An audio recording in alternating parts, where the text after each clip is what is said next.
L'enquête continue. En août dernier, le fils de la princesse Mette-Marie de Norvège faisait les gros titres après avoir arrêté pour coups et blessures sur sa petite amie.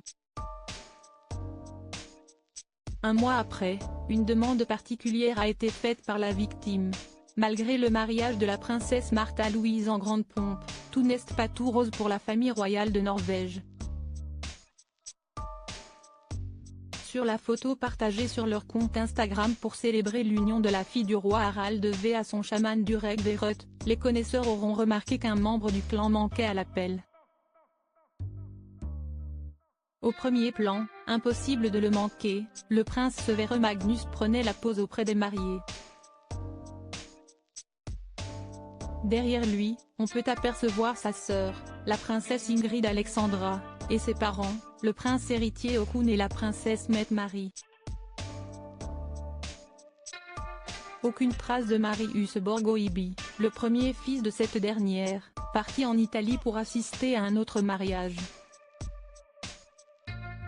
Arrivé sur place, le jeune homme de 27 ans n'était finalement plus le bienvenu. Certains invités auraient indiqué qu'il ne voulait pas être associé au beau-fils d'Haakon de Norvège. Marius Borghibi est devenu persona non grata. Le mois dernier, le frère de Sverre Magnus et Ingrid Alexandra a été arrêté à Oslo après avoir frappé une jeune femme dans un appartement. La victime avait été transportée à l'hôpital avec une commotion cérébrale. La police avait mis la main sur un enregistrement très compromettant, pendant que le fils de la princesse Mette-Marie, en garde à vue pendant une trentaine d'heures, préférait garder le silence.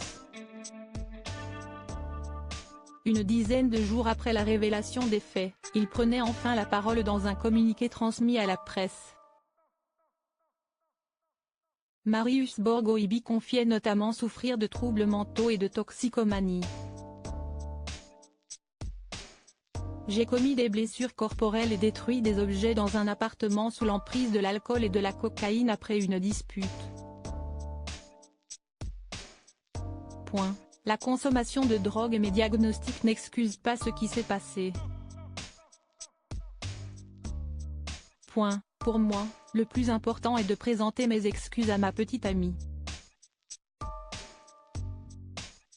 a-t-il déclaré. La petite amie de Marius Borghibi prend des mesures aujourd'hui. Sa petite amie Rebecca Elberg, qui a été contactée par Mette-Marie, ne veut plus entendre parler de lui.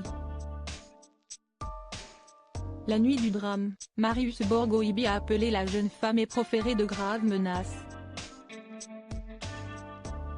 Dans un audio transmis aux forces de l'ordre, il menace sa compagne de mettre le feu à ses affaires si elle n'obéit pas à ses ordres. D'après le magazine norvégien SOGIOR, Marius Borghibi aurait tenté de joindre l'influenceuse un certain nombre de fois, à tel point qu'elle a été obligée de le bloquer. Cette dernière aurait alors demandé une ordonnance de non-communication afin qu'il ne la contacte plus. Une mesure qui a été transmise au fils de la princesse Mette-Marie ce mardi 3 septembre 2024. Supérieur à passionné par l'actualité des têtes couronnées? Inscrivez-vous à notre newsletter hebdo spécial royauté.